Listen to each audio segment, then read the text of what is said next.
Hyderabad సికింద్రాబాద్లకు tank బండతో నేను సాంస్కృతిక వారధి కడితే, ఆ తర్వాత సైబరాబాద్ అనే కొత్త నగరాన్ని పుట్టించి తెలుగు నేలకు ఆధునిక ప్రపంచానికి సాంకేతిక వారధిని కట్టించిన వాడు చంద్రబాబు. లక్షల రూపాయల జీతం గురించి ఏమారైనా కలగన్నామా? దాన్ని సాధ్యం చేసింది నా తెలుగుదేశం ప్రభుత్వమే అని చెప్పడానికి నాకు గర్వకారణంగా ఉంది. డ్వాక్రా సంఘాలతో నా ఆడపడుచులు సాధించిన ఆర్థిక స్వాతంత్ర్యం చూసి నాకు సంతృప్తిగా ఉంది.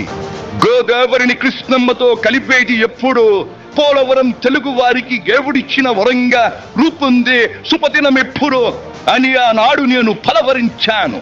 పట్టి సీమతో ఒకటి నెరవేరింది. పోలవరం పూర్తితో మరొకటి ఇంకా 2 ఏళ్లలో నెరవేరబోతోంది.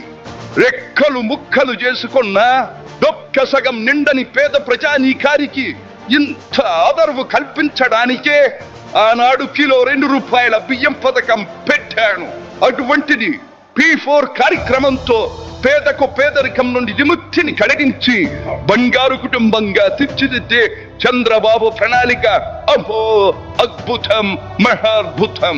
శాతవాహన సామ్రాజ్యానికి ఒకప్పటి రాజధాని నగరంగా బాసిల్లిన అమరావతి పేరిట నేడు నిర్మాణం జరుపుకుంటున్న ఆంధ్రుల రాజధాని నగరం దేవేంద్రుడు సైతం అసూయ పడేలా, మయూరి సైతం అప్పుల పడేలా రూపుదిద్దుకోవాలని మనసారా దీవిస్తున్నాను. క్రమశిక్షణాపూరితమైన అభ్యుదయ సమాజ నిర్మాణ శక్తిగా యువతను మలచడం కోసం ఆనాడు నేను కలను కన్నాను.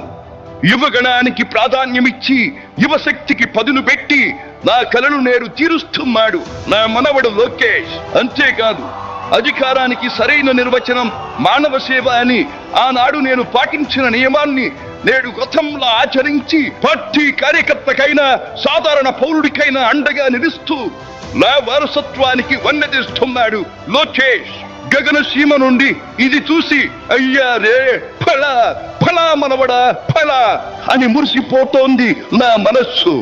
ఈ దేశం మనది, దేశ సమైక్యతే మా సిద్ధాంతం, మా రాష్ట్రాభివృద్ధే మా దేశాభివృద్ధే మా లక్ష్యం అంటూ ఆనాడు నిత్యం నినదించేవాడి.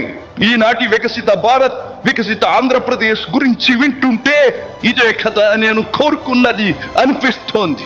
చివరిగా ఒక్క మాట, చెరుగు నేల నలు చెరుగులా పాడి పంటలతో పారిశ్రామిక వికాసంతో పరవశించాలని, తెలుగులాట ప్రతి ఇంట నిత్య వసంతాలు చెందాలని, ప్రజల కోసం అంకిత భావంతో ప్రభుత్వం చేస్తున్న కృషి ఫలితం కావాలని ఆకాంక్షిస్తున్నాను.